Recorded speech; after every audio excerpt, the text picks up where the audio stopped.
are owned by the Woodland Trust. It's 40 acres.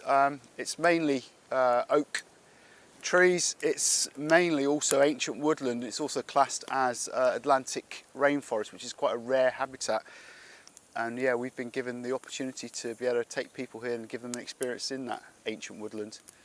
So when people arrive, we always welcome them with a hot cup of tea or a coffee and a biscuit, and we just give them an overview of what we're going to do. And basically it's about spending time in the ancient woodland, which all the research shows is a massive, can be a massive boost to people's well-being.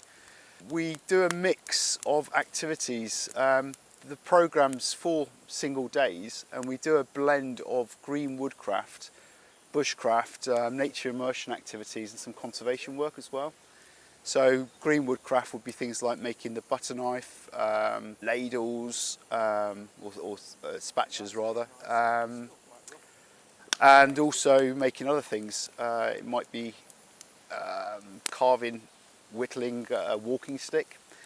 Bushcraft side, we try and teach people skills like fire lighting. So we've got this fire going. It's a pretty wet and blustery day today, but we've got a fire going. So we teach the correct technique of that. We cook food on the open fire, and we share a lunch together that's cooked on the open fire, and that varies what we cook week by week.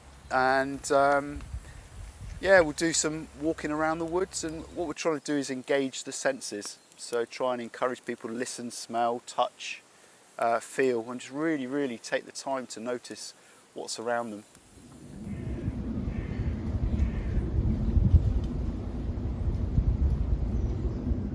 Well, regarding the weather, I mean, people often put off about going outdoors when the weather's not great. What we've done is we've built facilities here, so we've got covered areas. So up here we've got the A-frame, which we've got out of Douglas fir that we source from the woods, and we've also got a parachute. So we've got the fire pit here, and above us we can hoist a parachute up and peg it out. And that's great because it's we have the fire underneath. It creates this warm area. So yeah, there's lots of opportunities there to keep out of the weather, and we also, you know, a hot cup of tea and a hot food always helps when the weather's not great.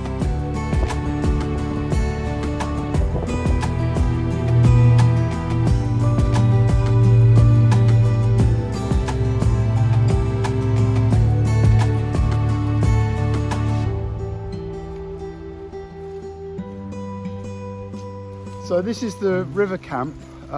There's a clue in the name because you have the River Lynher flowing behind you there. This is one of the other areas we use to run our Wellbeing in Nature programs. So if we bring a group down here, we put a parachute up and get the fire going underneath. So we've got the dry area there, and we've got various tarpaulins to put up as well to create dry spaces.